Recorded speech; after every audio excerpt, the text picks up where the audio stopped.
All right, I think we're live. What's up, everybody? Welcome in. It's the Birdland Network. We are back with another Orioles. I'm going to put this over here, I think.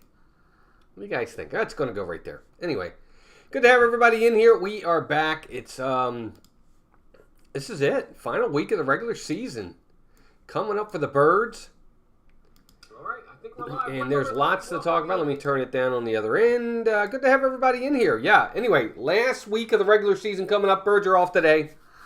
They start the final 6 games of the regular season tomorrow night in New York against the Yankees, and then they finish up in Minnesota against the Twins.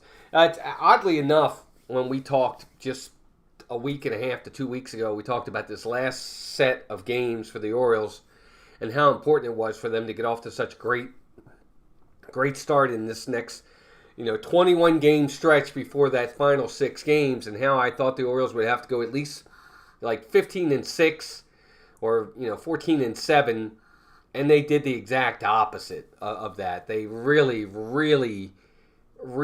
almost have collapsed fully and taken what was an opportunity to win the American League East, and it's pretty much all but over now. The Orioles are now 6 back in the East with 6 to go.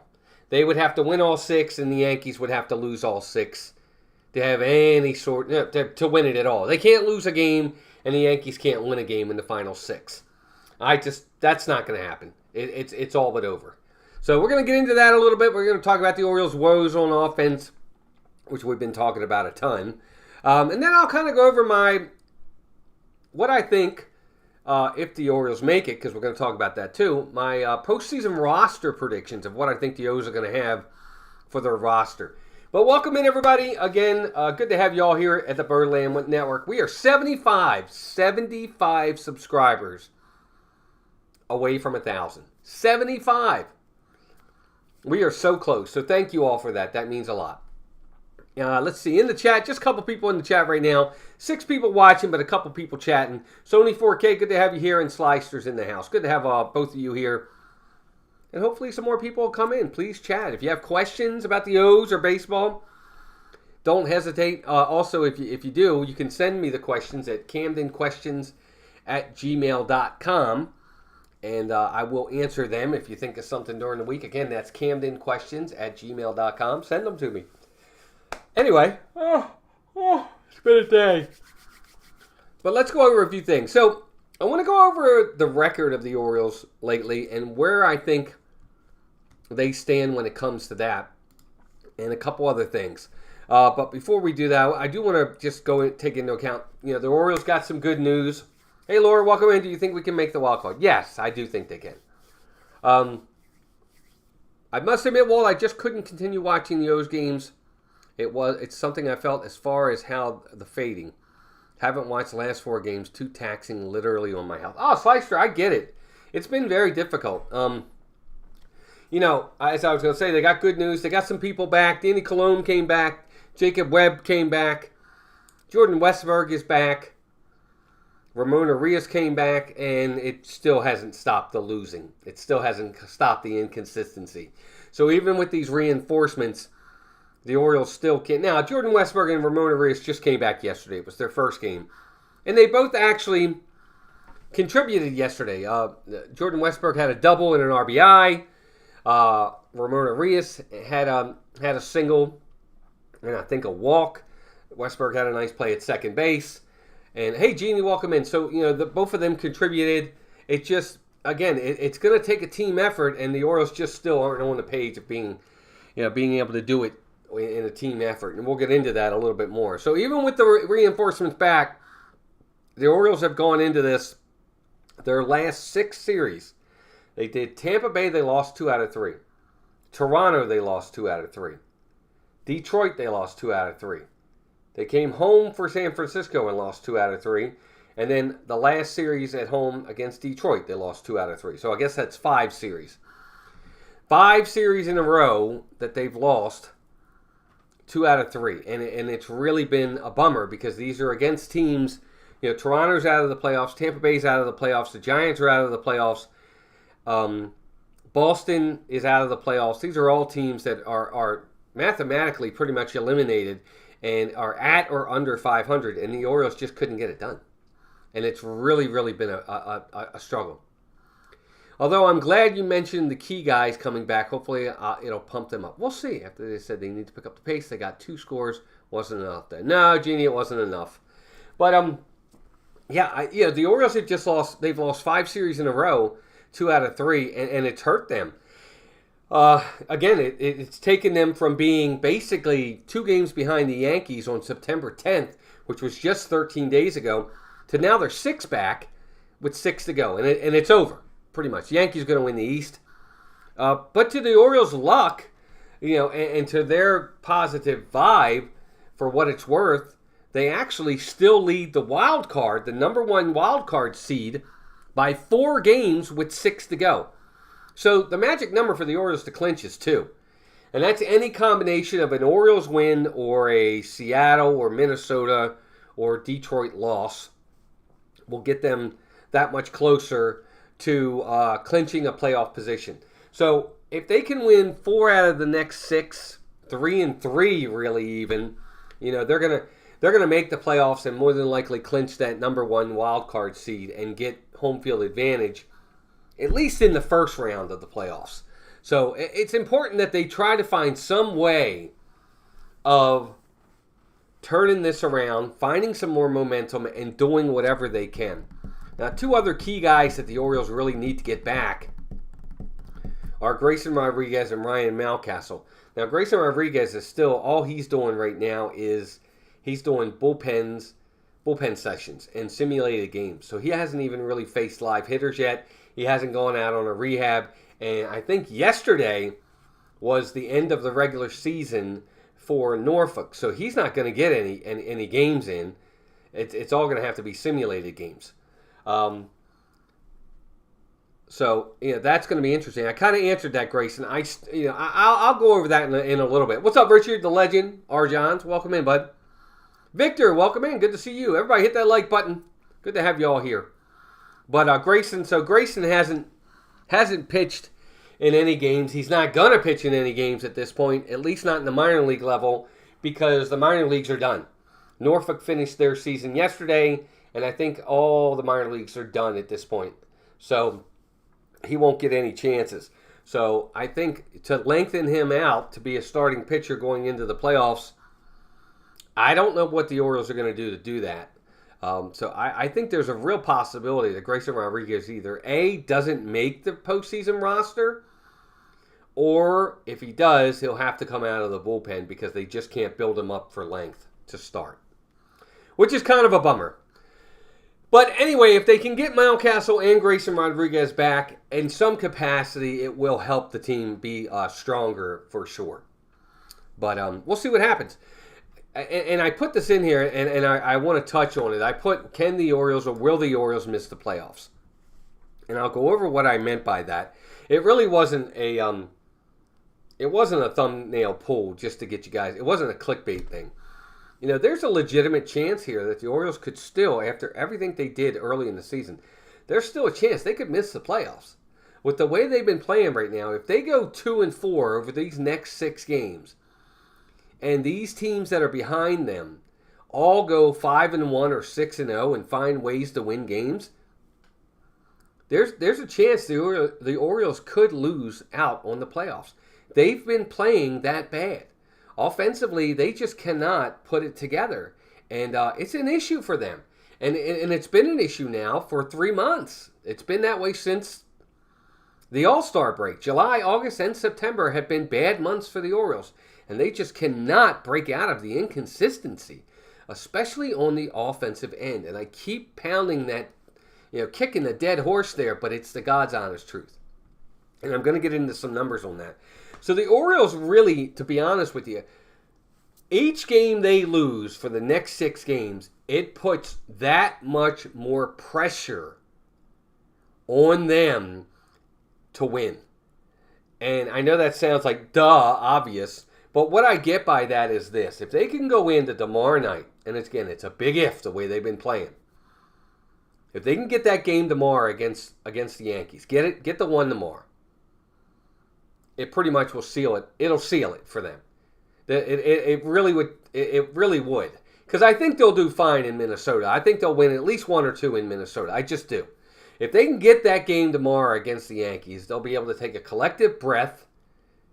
And at that point, the magic number will be 1, or it may even be over. If they win and one of those teams loses, they'll clinch because the magic number's 2. So they got to get tomorrow. But if they lose tomorrow and Seattle wins, and Kansas City wins, and Detroit wins, and Minnesota wins, then it's an uh-oh. And then you got to go into the next game, and then the next game with Carlos Rodon and Garrett Cole pitching against you for the Yankees. It's going to be that much more pressure on the Orioles. So they've really got to find a way. They're still at about 97% of making the playoffs right now, but it was 99.9 for a while there. And it has gone down a little bit, and it's nobody's fault but their own.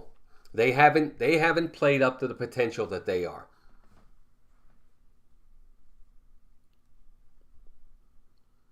Yeah, Victor, but it all comes down, woulda, coulda, shoulda, and if. You got to do it.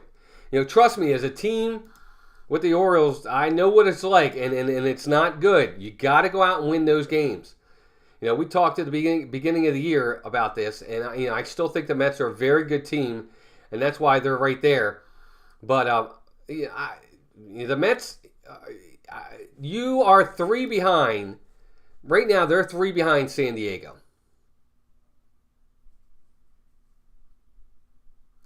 I don't know. 3 behind with 6 to go. So even if you take 2 out of 3, what's San Diego going to do? That's what you got to look at. You got to look at what does San Diego do? Who does San Diego play? Because San Diego's got the top wild card spot right now, and they're 3 games ahead of you. So even if you win 2 out of 3 from the Braves, if San Diego goes out and wins 2 out of 3, you're still 3 games back with 3 to go. It's virtually over at that point. Now I don't know what the head-to-head is between San Diego and Mets, but to be honest with you, at this point, Victor, you just want to get in. Just get in. So anyway, we'll see what the Orioles do. I think tomorrow night maybe, I say this a ton, but I think, each game, the longer it takes them to clinch, it becomes that much more of the biggest game of the year. I think tomorrow night's the biggest game of the year for the Orioles. I just do. I think tomorrow night is the biggest game of the year for the Orioles. They've got to find a way to win that game tomorrow night. It just takes all the pressure off. All the pressure off. And you get a collective sigh at that point. And maybe once they clinch, once they've clinched, then they can take that collective breath and take a little bit of the pressure off and just play normal baseball again. And I think a big part of it with them is it's just the pressure. They're buckling under the pressure, and a lot of it has to do with the fact that this is still a very young team. It's one of the youngest teams. It might even be the youngest team in baseball, and it plays a factor. What's up, John? AB, welcome in. Good to have you here, bud. But I want to get into a couple numbers here, talking about the Orioles, and what it's been. The main problem with the Orioles and why they've had so much inconsistency. I think, for the most part, I think the pitching is done admirable. With all the injuries the pitching has had, I think the pitching has actually done a very admirable job of keeping the Orioles in games. I mean, they're not getting crushed. When they're losing lately, they're losing 5-4, 6-4, 3-2, 2-1, 1-0, 4-2. They're not getting smacked around and giving up 8 to 10 runs a game. They're not. But what's killing this team more than anything else is the hitting. And I'll get into some numbers with you. And I want to hear from you guys. SG Sports Talk, welcome in. Daniel Berry Sports, welcome in. Good to see you. I want to talk about just the amount of strikeouts that the Orioles have done. And how big of an important factor it is to get the ball in play. Over their last 9 games, okay? This is over their last 9 games. This is how many times they've struck out in the last 9 games. I'm going to go game by game, okay? 13, 5, 4, 11, 10, 13, 13, 5, and 10. That's how many times per game over just the last 9 games they've struck out as a team. That's almost 10 times a game. You only get 27 outs. Almost 10 times a game, they are striking out. 9.33 times a game. They're not putting the ball in play. And what's worse for the Orioles is right now, they're not putting the ball in play in big moments. I've seen several times where I've seen Anthony Santander, he did it yesterday, had a man on second base with 1 out, takes a called third strike on the inside part of the plate for the 2nd out. Next guy comes up, he pops up, the inning's over. This is your number 3 hitter, your 42 home run guy, and he's taking a called strike 3 on a ball that's middle in that he should be trying to at least foul off. Colton Cowser has done it several times this year, especially over the last month where he's been up in big situations. And I don't know if they're guessing or what it is right now, or they're not seeing the ball or what, but they're doing that way too much. Way too many strikeouts. And strikeouts in big positions. And Melissa's in the chat and she'll tell you. I'll sit there and I'll look at her and I'll go, he's behind 1 and 2, he's going to strike out. And they do. And you can just tell because either A, again, they're guessing, or they're not seeing the ball because they're not even close on a lot of these. And it's like they're just hoping they guess correct. And it's been a major problem for the Orioles.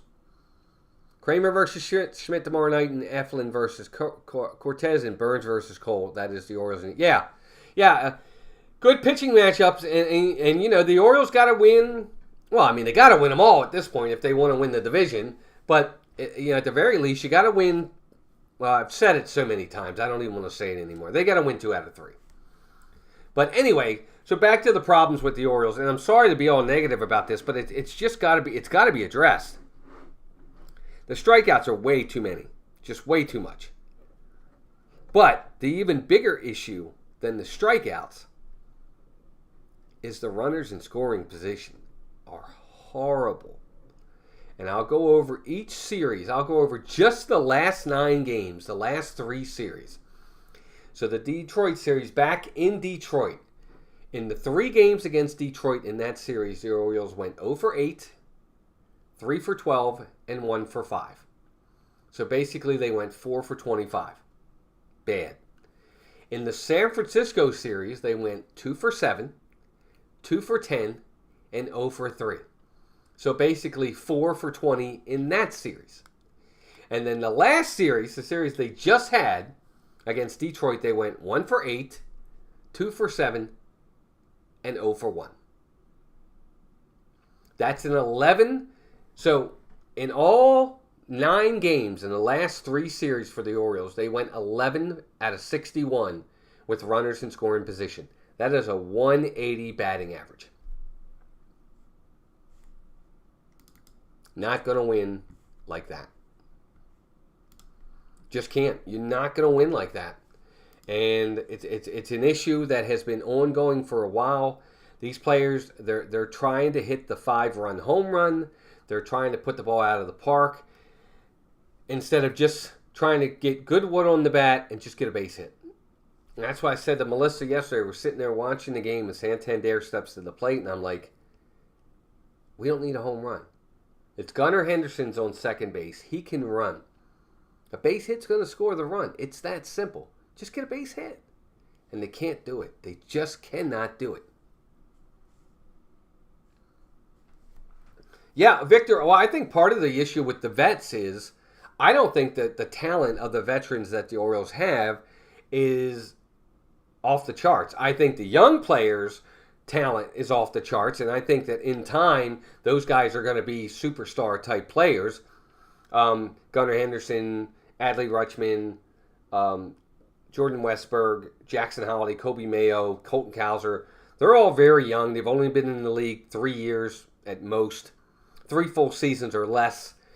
But when you got guys like Mullins, O'Hearn, McCann, those types of guys, those Urias, they're not. Those guys are not high talented players. They're not. I'm sorry, they're veterans, but they're not high talented veterans. I do not understand why we signed Daniel Johnson and we send Kobe Mayo back to the minor leagues. Well, the thing about Kobe Mayo was this. I understand it, and I've said this a lot, Lore. The Orioles were in a really... How do I say this? When it comes to their young players, they were in between a rock and a hard place. You want to develop these young, superstar, talented prospects, but you also want to try to win a pennant. So you have to... There's a fine line of juggling that. You call up a Jackson Holiday, you call up a Kobe Mayo, and there's got to be the understanding these guys are young. I mean, like young. Jackson Holiday is 20 years old. Fresh out of high school by like a year and a half. Kobe Mayo is only 22. With no major league experience. And they're making the biggest jump from AAA to the majors is the biggest jump. Everybody knows that. Not single A to double A, not double A to triple A. It's triple A to the majors.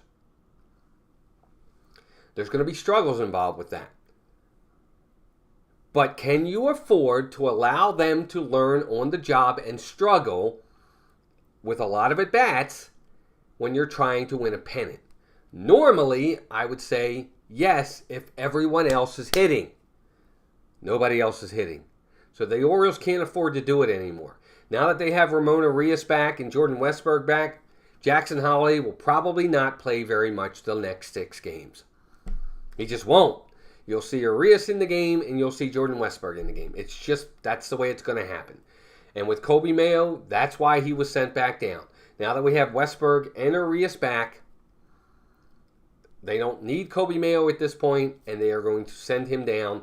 And at this point, the season's over for the Norfolk Tide, so his season's done. And they will just say to Kobe Mayo, look, don't worry about it. Forget what happened this year. 55 at-bats. Blow it off. No big deal. We'll see you in February at spring training. Make the team out of spring training, which I highly expect him to do. But that's a fine line, and that's a hard line to have to deal with for the Orioles when they're trying to win a championship, develop prospect, high talented prospect status guys at the same time, and yet your team's struggling. Again, if Gunnar and Adley and Ramon Arias and Jordan Westburg and Cedric Mullins and Santander were knocking the cover off the ball every night, and the Orioles were still winning games and winning 100 games like they did last year, then you can afford to have 1 or 2 guys in the lineup that are struggling. But when 1 through 9 is struggling, or 2 through 9, because Gunnar's actually been very good all year. When 2 through 9 are struggling, you just can't afford to do it anymore. They did it as long as they could. Daniel Johnson, I think, was in a prior organization. The Orioles got him. He's like 28, 29 years old. It's more about outfield depth than he is anything else, Slyster. Good, SG Sports Talk. Thanks for asking.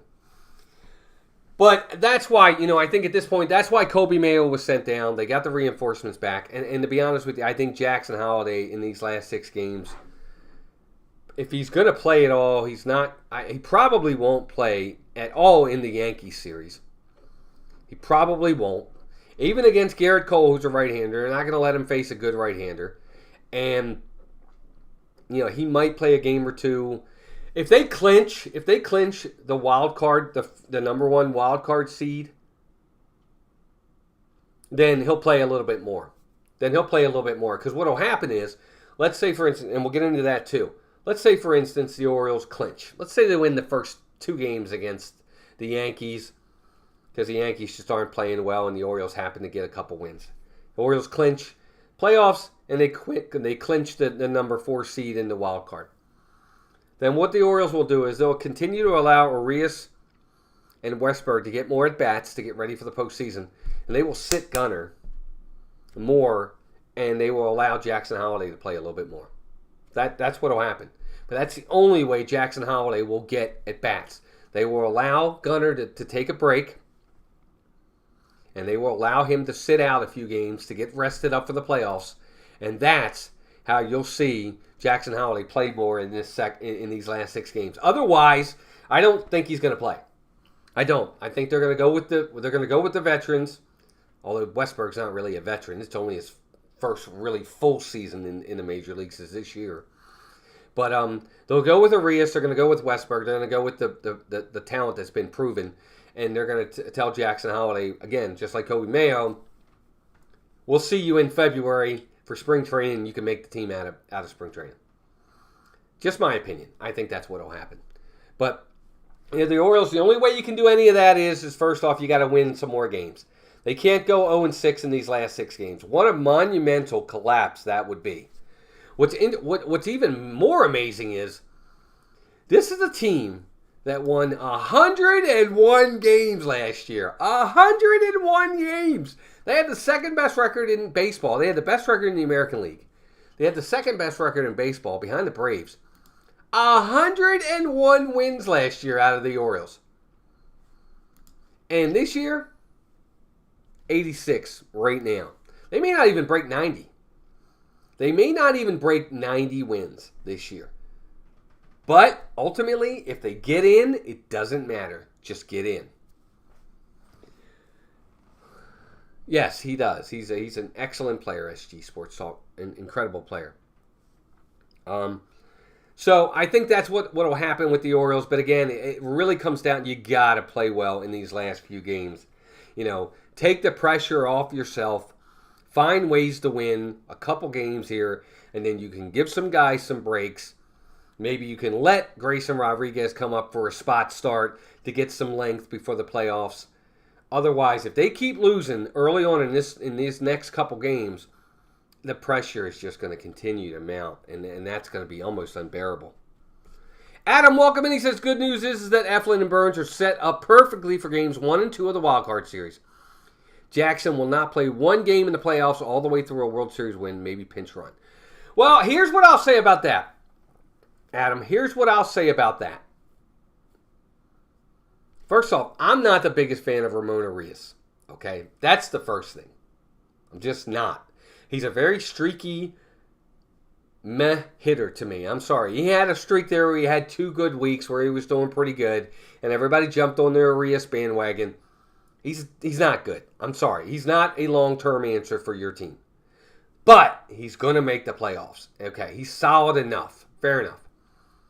But that being said, if you're going to do what you just said, if Jackson Holiday is going to be on the playoff roster and you're not going to play him, if you're not going to find a place for him, then put somebody else on the team.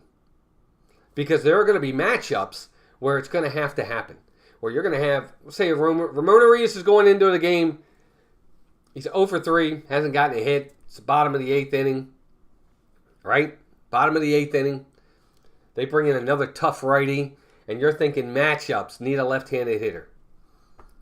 Are you confident enough right now in the playoffs to bring in a Jackson Holiday, a 20-year-old kid who's got very little major league experience, into a huge playoff game? Are you going to allow him to hit against a tough righty?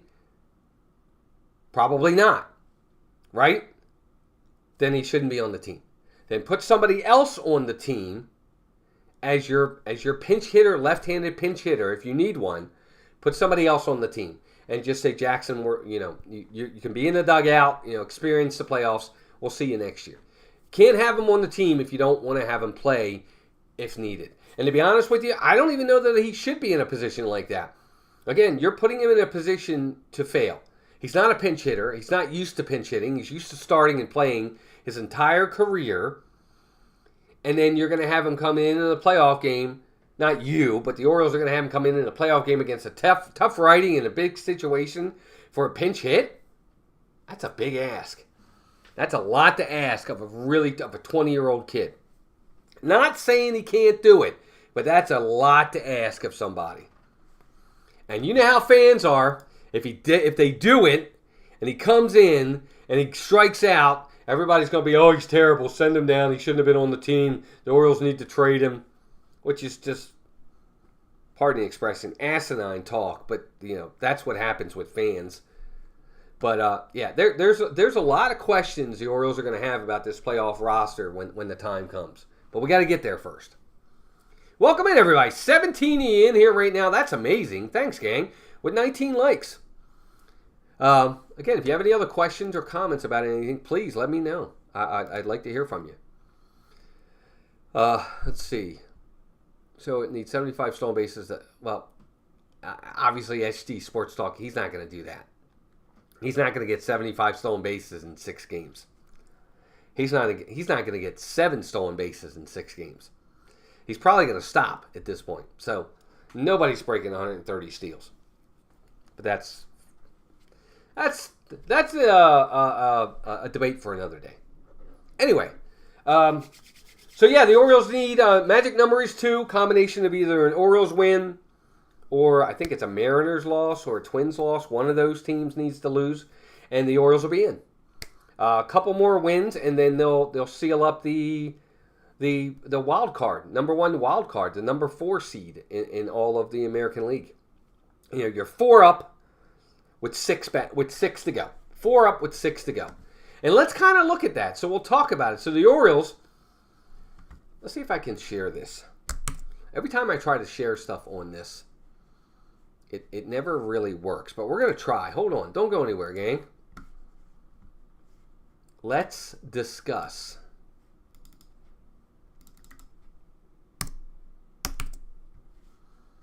Let's see if this works. It did. Oh, well, kind of. Let me take a look. Get that out of there. All right, so let's take a look at the standings and everything else around the American League, and you know where the Orioles stand and where are we and what's going on here. All right, let's go back up to the top. So there's your leaders in the East, Central, and West. The Orioles have a 4-game lead with 6 to go over the Tigers and the Royals. So actually, Minnesota at this point is on the outside looking in, and so is Seattle. So the Orioles are actually 5 up with 6 to go, because they're 4 up on Detroit and Kansas City. They're 4 up on them, and they're 5 up on Minnesota. So really, I guess the magic number is probably 1 at this point. The magic number is probably 1 at this point for the Orioles. 2 to clinch the wild card spot. So let's see where we stand there. Yep, so that's who it's going to be. So there you go. We still got everybody in here? Yes, we do. Okay, so I did want to also look at something else, though. Let's look at the schedule, the remaining schedule for these teams, and see where everybody stands. And we'll look at that as well. Let's get that widget out of there. Now that we got that done, don't go anywhere. I'm going to show you guys this in a minute. I'm just setting it up. Let's look at the remaining schedule and see who everybody has to play, and you know where the Orioles stand and how they're looking when it comes to what everybody else has to do. So let's look at the remaining schedule.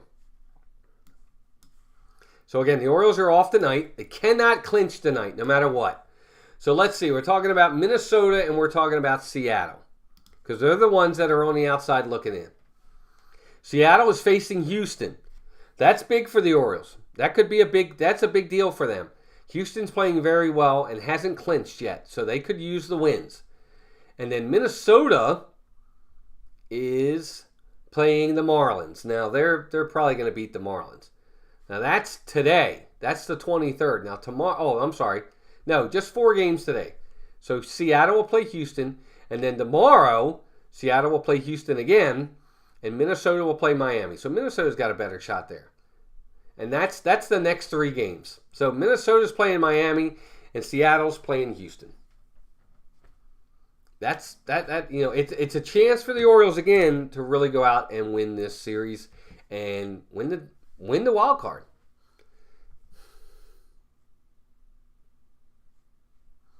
SD Sports Talk, are you just being funny now? Because you know that's not going to happen. Right? I think you're just being funny. Don't be trolling me now, or we're gonna time you out, because you know none of that's gonna happen. But anyway, okay, let's keep going. So there you go. So the Orioles have it's really in their hands. It really is that simple. We talk about it all the time. Jonathan Chong, what's up, buddy? We shall see how they do. Exactly, Jonathan. And that's just what I was getting ready to say. Their destiny is in their hands. Win and it's over. That's all you got to do. You don't need anybody's help.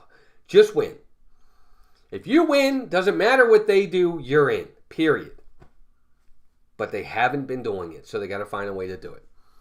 All right, so let's go over the next thing I wanted to talk to you guys about, and I want to talk about roster construction for the Orioles. Curator, welcome in. I think Jackson Holliday is amazing, and we saw how good he was when he came back up. Curator, he's a very good player. I think he's got undue pressure and expectations on him, and fans have got to give him time. I think it's unfair for fans to say, let's trade him, we got to get rid of him, there's nowhere for him on this team. That's absolute carnage and crap. There's plenty of spots for him on this team. I still think that kid is a generational talent that is going to be a big difference for this team. Hope Valo, welcome in. Hope, good to see you. Well, SG Sports Talk, not yet. I wouldn't say he's Buster Posey just yet, but he's doing well. Puddinhead, welcome in. Well, if they lose the next 6 games, then they don't deserve to get in. Period. But even if they did lose the next 6 games, the other teams ahead of them would still have to win like 2 or 3 out of their last 6 to get in. How would I rate Adley Rutschman on a scale 1 to 10? That's hard. When I look at his overall career, I'd say he's a 7 or an 8. Obviously, this year he's more like a 6, I'd say. I think Adley Rutschman's a great player. I really do. I think he's struggling, and I personally think. This season may be a 6, Leister, but I really think he's playing through injury. I do. I think he's playing through injury. And again, here's another guy that he's only in his third full major league season. That's it. He's only been in the big league for 3 years. Fully 3 years. I'm not. Do I want him on my team? Absolutely. And overall, if I look at his career, where do I put Adley Rutschman? He's an 8 to me. He just is. I'm sorry. He's that good. And I think he's just having a down second half. He was hitting 300 at the break. He got that one foul ball off his hand, and I think he's having trouble with the hand. I really do. I think he's having wrist issues. And but he's one of my favorite players. He's the reason why the Orioles had the big turnaround. He was the guy that changed the mentality of this team, and he is the captain. He's still the captain to me. How long have I been an Orioles fan? My entire life. Top 5 Baltimore Orioles. I actually have videos. I did my top 25 all-time Baltimore Orioles players. If you want to know who my top 5 are, go watch the videos. I got 25 different videos, one for each player that I did. They're out there on our channel. Go find them. They're there. Well, but you know what? Injured. I'm sorry. They're hurt. I wouldn't. No, there's injured and then there's hurt. Slicer. Like, Jordan Westburg broke a bone. He's hurt.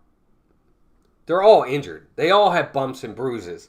You know, I just think that hand hasn't healed as best it could. Can he still play? Yes. It's not any broken bones, but I think he's having trouble gripping. I really do. I do think he's definitely pressing in that respect as well, and you know, feeling the pressure. But again, I'm not giving up on these guys. I'm just not. I'm sorry. You know, their track records are not long enough for me to say, oh, it's over. I can't do it. Not yet.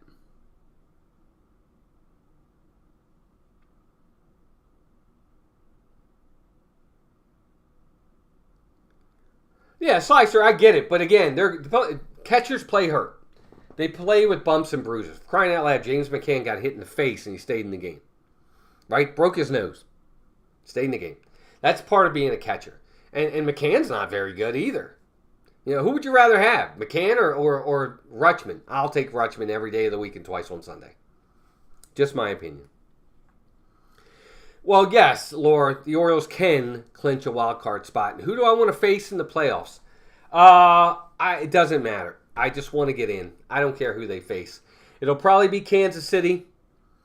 Unless Kansas City totally tanks. I would expect it to be Kansas City. It could be Detroit. And I'm fine with that too. Because to be honest with you, I think we match up well against Detroit. I think we can very much beat them. I do. I have no problem if we play Detroit or Kansas City in the first, in the first round of the wild card. I have no problem with that. Who I don't want to face in the first round of the playoffs is if the Orioles fall to the number 6 seed and then they have to face Houston and have to go to Houston. That I don't want. Thoughts on Oakland Athletics owner John Fisher, and do you think they should be placed on the hot seat to be fired? Well, if he's an owner, he can't be fired. It's his team. He can do what he wants. Curator says, I think we need to re-sign Burns and Santander in the offseason and we get Bradish back in the fall of 2025. I agree. And again, I'll give you my roster predictions here in a minute. I agree, 100%. But I'm also realistic that I understand that the Orioles probably will not re-sign both. So if you're asking me, who do you keep? Corbin Burns, ace starter, 20, 25 quality starts a season, going to win 15 to 20 games, going to have a sub-3 ERA, going to keep you in every game. What do you want, Anthony Santander? A guy that's going to hit anywhere between 30 to 35 to 40 home runs, drive in 100 runs, play good defense in the outfield. Not great, but good defense. Who do you want? I'm taking the starting pitcher every day of the week. It's not even close. You got to have that ace. You got to have that one guy that's going to go out there almost every start, and keep you in the game, give you a quality start, be the stopper, get wins, get strikeouts, keep the ERA low. They need it. That's the guy they got to re-sign, period. This is their window of opportunity. They have the talent at a very young age that will continue to grow. You have to have that ace to anchor it. Bradish could be, but with his injuries, we don't know, and we're not going to have him until at least the second half of next year. You've got to re-sign Burns. So if I have to choose, Corbin Burns every day of the week. We have other outfielders. Kerstad can play the outfield. Kowser's out there. Maybe you can sign Mullins at a cheaper amount. You've got other guys that are coming as well. Enrique Bradfield's now at AA. We'll see what Honeycutt does. There are other guys that can play the outfield if necessary. Yes, I don't want to lose a 35 to 40 home run guy, but Santander, and he's a switch hitter. I will give him that too. But that being said, he's streaking. He's batting .238. He hits home runs or he doesn't do anything. So, there's you got to look at it from that perspective. Give Corbin Burns a 5-year, $40 million a year contract. Give it to him. $200 million, 5 years. And give him a buyout after 3 years. Give him a 5-year deal, $40 million a year, right? 40, 80, 120, 160, 200. 5 years, $200 million contract. $40 million a year.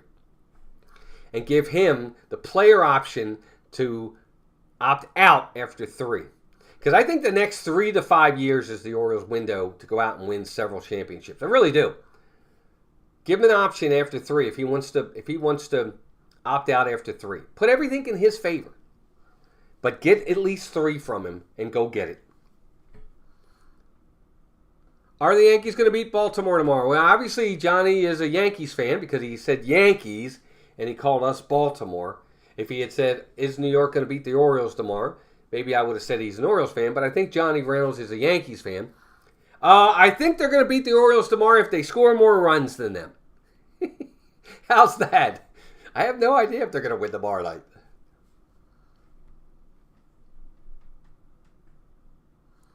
Victor said, I just want Mets in. One in. Mets 11-2 so far. I'm away from the. Oh, okay. He's just ecstatic it's meaningful baseball. Well, you know what, SG Sports Talk, there's plenty of incompetent owners in baseball, football, basketball, hockey. They're all over the place. So, it happens. But it's their team, they own it. Will Felix Bautista be training camp next year? Yes, he will. Okay, so there you go. Now let's get into what my roster construction will be for the Orioles in the playoffs this season. We'll start with the pitching. Because the pitching, I think, is going to be... I think for the most part, we have an idea of where we're going to be on pitching. Remember, 25 guys, if I'm not mistaken. 25 guys. Hey, there's 21 of you in here. Thanks, everybody. So these are the guys that I think are going to make the playoffs roster for the Orioles going in October when they go to the playoffs. Because I still think the Orioles are going to get in. So pitchers. Corbin Burns, obviously. Zach Eflin is going to make it. Dean Kramer, Albert Suarez. I don't think Suarez will start. They're going to use him as a weapon out of the bullpen for length if necessary. Or they could even have him in the back end of the bullpen. Yennier Cano, Cionel Perez for the lefty. Sir Anthony Dominguez, obviously. Gregory Soto as a lefty will make it. Danny Colome, Jacob Webb, Keegan Aiken. And I do think Grayson Rodriguez will make the postseason roster. That gives the Orioles 2, 4, 6, 8, 10, 12 pitchers. So that leaves 13 position players. So let's go over the position players. These are the position players I think are going to make the team. The obvious ones: Gunnar Henderson, Adley Rutschman, Anthony Santander, Jordan Westburg, Colton Cowser, Cedric Mullins, Ramon Arias, James McCann are obvious ones. I think Ryan O'Hearn is an obvious one. Even though he's struggling from both sides, whether it be lefties or righties, he's not hitting anybody right now. He's still going to make the team. This is where it gets interesting now. For the other 4 spots, I think it's 4 more. 2, 4, 6, 8, 10, 12. Yeah. For the other 4 spots, this is the combination. These are the 4 I think are going to make it. Okay? These are the 4 I think that are going to make the final roster spots for the Orioles. I think Ryan Mountcastle will come back. I think Heston Kjerstad makes it. I think Emmanuel Rivera makes it. And I do think Jackson Holiday makes the postseason roster. I really do. I think they want to have a good combination of lefties and righties going into the playoffs. Now, once they make it and they know who their opponent's going to be, and they know what the pitchers are and what their rosters look like, then at that point they can if they know their roster, then they need to know theirs.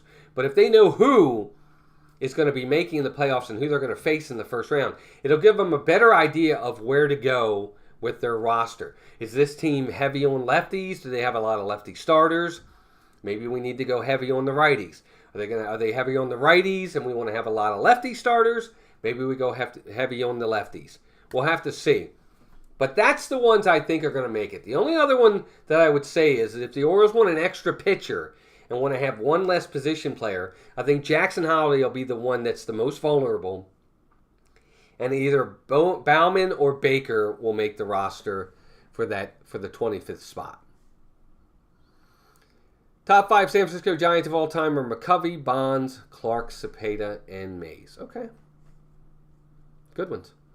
I know he's streaky. I'll take Santander on the Mets. Well, you may be able to take him, Victor, because he is an extremely frustrating player to watch. Every once in a while, he will get a big hit in a big situation, but 9 out of 10 times, he does not. And I don't like that. I don't need a home run from you every single time up. Just get on. You got a man on second with 2 outs or 1 out in the 8th inning and you're down a run and you need to tie it or take the lead, just get a friggin' base hit. Please. I don't need a home run. Don't swing at something up here. Please, can you do that? Don't take a called third strike right down the middle. And he doesn't, and as I watch him on ground balls, he really doesn't run the ball out anymore either. I'm not liking that either. But again, that's just me. So that's my roster for the Orioles heading into the postseason.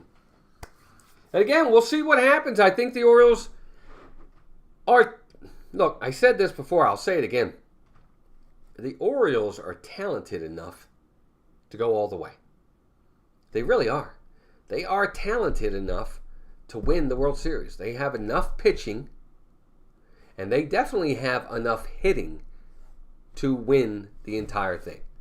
I think when I look at this team, if I'm just looking at it objectively, not as an O's fan, and not taking into account just what they've done lately, although that does play a big part, They're as balanced as any other team in baseball. If those guys are playing to their potential, the Orioles are as balanced, if not more balanced, than any other team in the major leagues, other than maybe the Dodgers. I think they're more balanced than the Yankees. I'm sorry. I think the Yankees are top heavy. You get down to the 6 through 9 hitters, 6, 7, 8, 9. Very weak. Very weak. But that being said, the Yankees did what they had to do. They went out and won late in the season. They won games they were supposed to win, and that's why they're going to win the division. But I do think the Orioles have what it takes. They have a very, very good team. Hey, we picked up a subscriber. That's amazing. Thank you very much. But I do think they have what it takes to win the whole thing. I really do, but they got to get hot. If they continue to play the way they've been playing, especially with runners in scoring position, they're going to lose. Even if they get in, they're going to lose in the first round. They just are. You got to play better. You got to get the big hits. That's what October baseball is all about. It's all about the big hits in the big moments. That's how guys make a name for themselves. Period.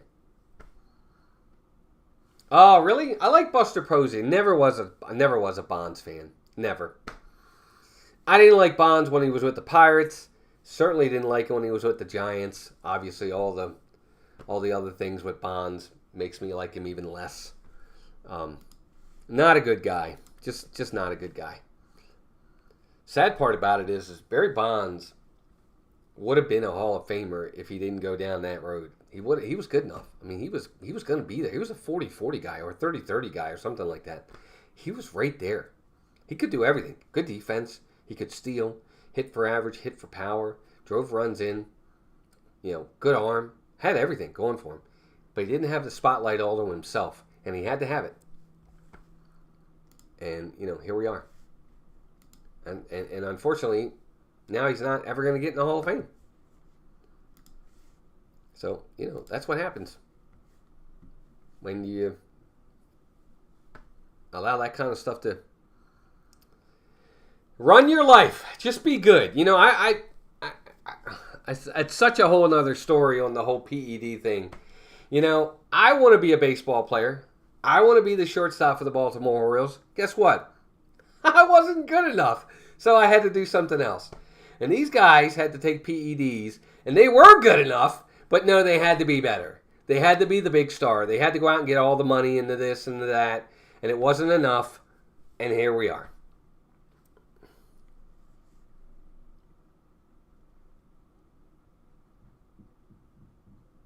Anyway, that's just my rant on that. But anyway, guys, there you go. So again, big game tomorrow night. Orioles-Yankees, first game of the series. It's a big game for the Orioles. All the pressure's on the Birds tomorrow night. They got to win that game. We will be calling the game Wednesday night. Now we're calling for some bad weather down here in Florida over the next starting Wednesday into Thursday, Wednesday night into Thursday. We're going to try and call the Orioles game Wednesday night at 7:05 against the Yankees with Eflin on the mound against Carlos Rodon. So I hope you guys can join us for that. I'll have the thumbnail out there soon enough. So check for that. Hope you guys can join us for that. And probably over the weekend, Friday or Saturday as well, we'll probably do another stream. And then I won't be streaming any of the playoff games. Trust me, it just won't be good. But I will do my after-game reactions. I'll do a post-game reaction video. It won't be a live stream. It'll be a video. So after each postseason game for the Orioles, I'll do a post-game reaction video talking about the game, what I saw, my take on it, and my reaction. And we'll go from there. But anyway, guys, thanks for joining me tonight. Had a ton of you in here. That was amazing. Thank you. We actually picked up a subscriber, too. That's awesome. We're now only 74 away from hitting 1,000. That's the big mark. So hopefully we'll get there soon. But anyway, guys, thanks for joining me tonight. I hope you guys enjoyed this. Thanks, mods. Great job as usual. You're amazing. I'm going to go have dinner and get into my zen. Get into my zen for tomorrow night. Yes, thank you, Sony 4K. If you're into Disney, as you guys can see behind me, I am. We have a Disney channel as well. Check that out. We have almost 18,000 over there. Much bigger channel, but That channel's been around for a while. Thanks, Jonathan. I hope so. Anyway, guys, keep rooting for the O's. We'll talk to you all really, really soon. See you Wednesday night for a game of the week. And take care of yourselves and each other. Bye, gang.